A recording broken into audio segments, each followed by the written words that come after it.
Story number 1. Whispers in the Walls, The Unspeakable Horrors of Maplewood Lane. 2001, Maplewood Lane, suburb of the United States. It all started when my parents decided to leave for the weekend, entrusting the house to me, Alex, their only daughter. I had just turned 17 and felt the weight of responsibility heavy on my shoulders.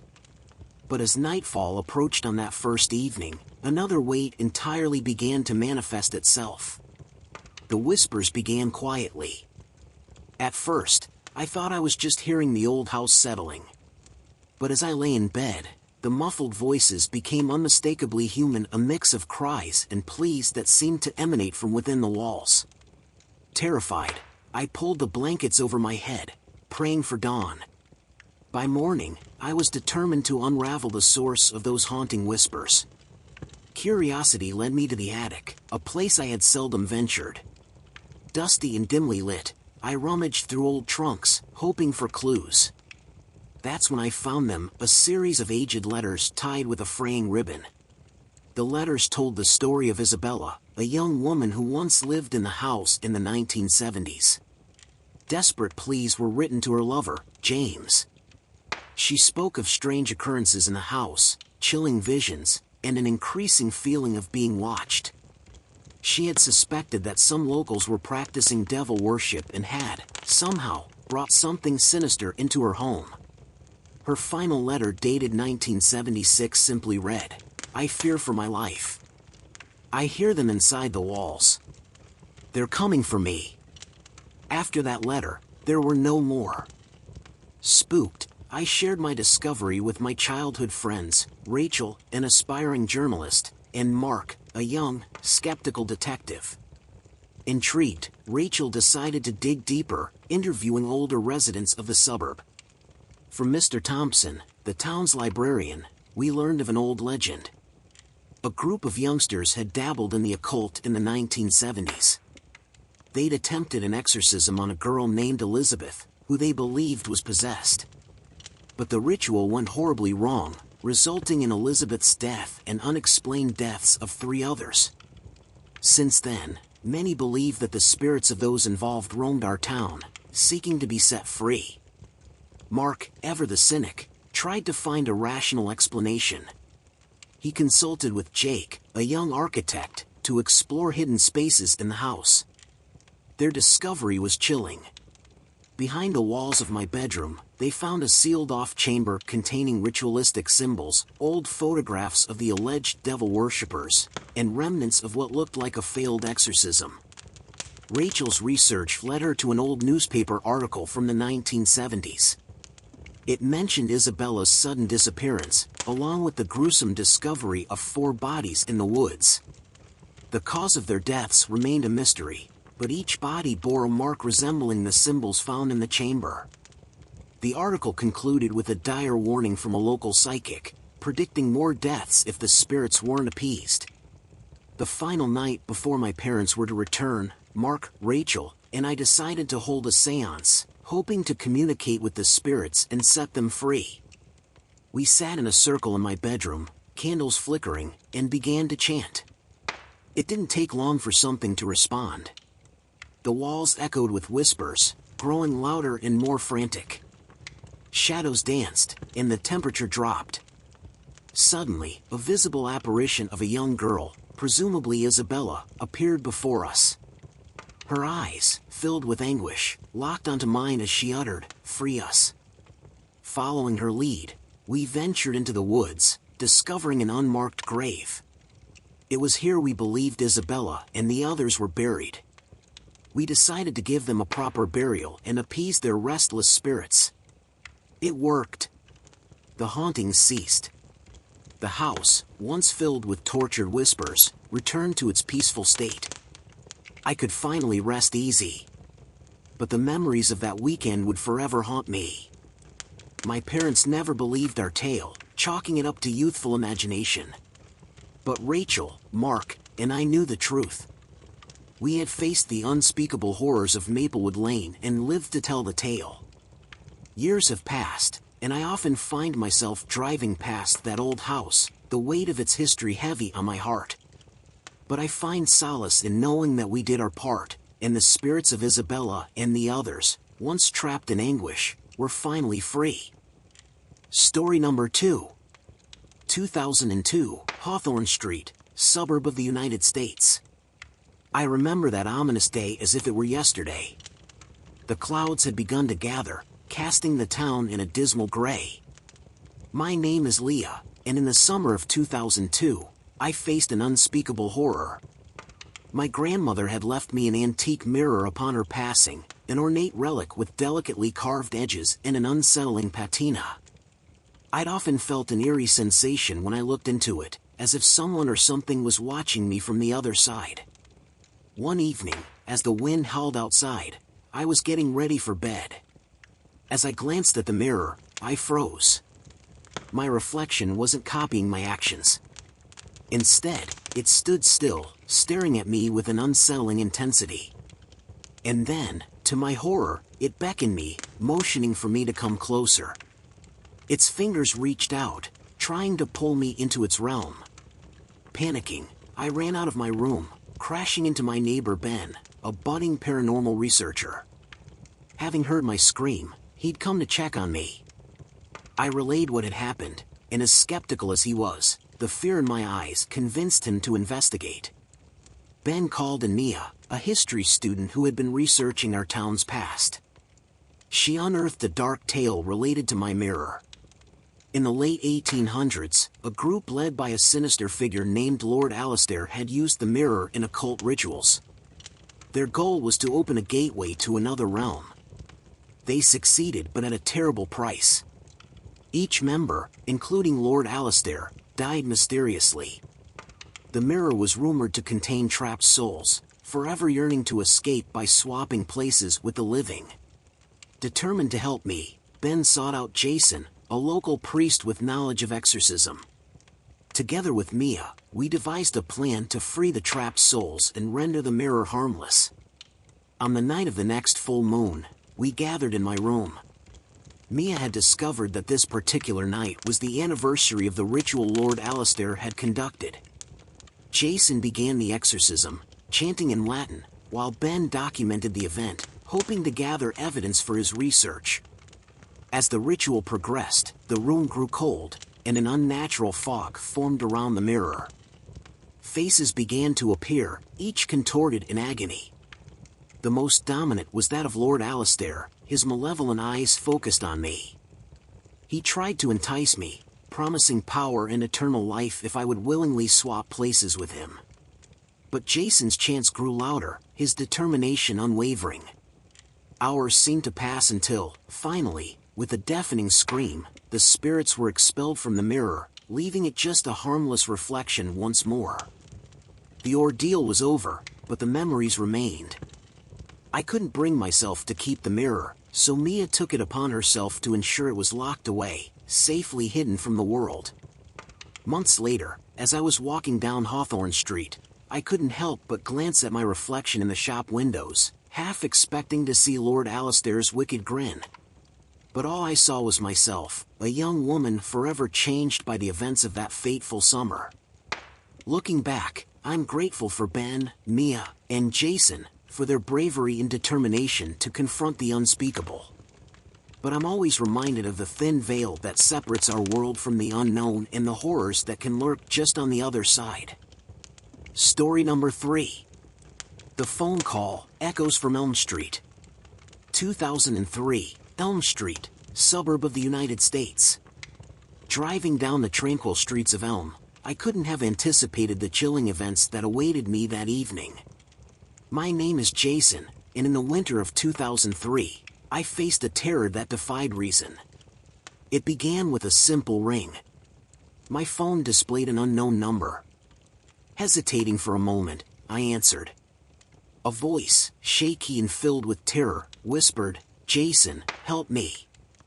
I'm trapped inside a closet in your house." I instantly assumed it was one of my friends playing a prank, so I laughed it off, warning them that it wasn't funny. But curiosity got the better of me. I walked around my house, checking every closet, expecting to find a giggling friend hiding inside. But each door revealed nothing. Returning to my living room, I ended the call, and that's when I heard it, a muffled ringtone emanating from inside the wall. My heart raced as I placed my ear against the wall, the ringtone becoming more distinct. Unsure of what to do, I called my best friend, Lisa, a local journalist with a penchant for mystery. She arrived with her cameraman, Ryan, hoping to capture any unusual events on film. As we brainstormed explanations, Lisa shared a story she'd recently stumbled upon during her research. In the 1970s, our town had been gripped by fear due to a cult, known as the Whispering Sect. They worshipped dark entities, performing rituals in hidden chambers within their homes. Rumors had it they used to communicate through walls using old phones. Their leader, Eleanor, had mysteriously disappeared after police began investigating the cult. Connecting the dots, Lisa theorized that the call I received could be a residual haunting from one of the cult's victims, possibly Eleanor. Eager to dig deeper, we contacted Mike, a young archaeologist familiar with the town's history. Using advanced equipment, he identified an odd hollow space behind my living room wall. We decided to break it down. Inside, we discovered a dimly lit chamber with faded symbols on the walls, an altar, and, chillingly, an old rotary phone off the hook. Mike examined the symbols, realizing they were designed to trap a spirit inside. On the altar lay a diary, presumably Eleanor's. It detailed her regret for leading the cult and her desire to disband it. It became clear she had been betrayed, her spirit trapped within this chamber as punishment. Desperate to set things right, we sought the help of Sarah, a spiritual medium. She conducted a seance, calling upon Eleanor. A cold wind filled the room, and the old rotary phone began to ring incessantly. Sarah chanted, urging Eleanor to move on and be free. Hours passed before the chamber grew silent. The phone ceased its haunting ring, signaling Eleanor's departure. Exhausted but relieved, we sealed the chamber. I moved out soon after, the memories of that night too vivid to remain. Lisa published the entire ordeal, revealing the hidden horrors of Elm Street to the world. Now, as I walk past old houses, I can't help but wonder what secrets lie hidden within their walls. And I'm forever haunted by the chilling ring of a phone call that bridged the gap between the living and the dead. Story number 4. The game, Dark Moves on Cedar Lane. 2004, Cedar Lane, suburb of the United States. The rain thrummed on the windows, its rhythmic cadence a stark contrast to the eerie stillness of my family's old home on Cedar Lane. My name is Mia, and in the chilling autumn of 2004, I played a game that nearly cost me everything. It began innocently enough. I was searching the attic for my old schoolbooks when I stumbled upon a vintage board game, its box worn and aged. Curiosity piqued, I spread the game on the floor, captivated by its intricacy. It had a Gothic design, with figures and paths that seemed eerily familiar. As I played, moving the token along the board, I realized, with growing unease, that the game events mirrored occurrences within the house. A task that required me to light a candle corresponded with the sudden blackout. Another that had me search for a key resulted in a locked door mysteriously opening. At first, it felt like a thrilling adventure. But as I progressed, the tasks turned sinister. One card instructed me to avoid the Shadow Man, and I felt a chilling presence lurking just outside my vision. The realization hit me, I was trapped in the game's dark embrace, and the only escape was to finish it. Desperate for help, I reached out to my friend, Claire, a folklore enthusiast. She brought along Derek, an urban explorer who had documented various haunted places. Claire discovered that the game I'd found was called Maledictus, rumored to be created by a coven to trap souls. The Shadow Man was its guardian, ensuring players remained ensnared. Derek suggested we contact Lucy, a spiritualist known for her expertise in breaking curses. She examined the game and determined that to break free, I had to complete it but with safeguards in place.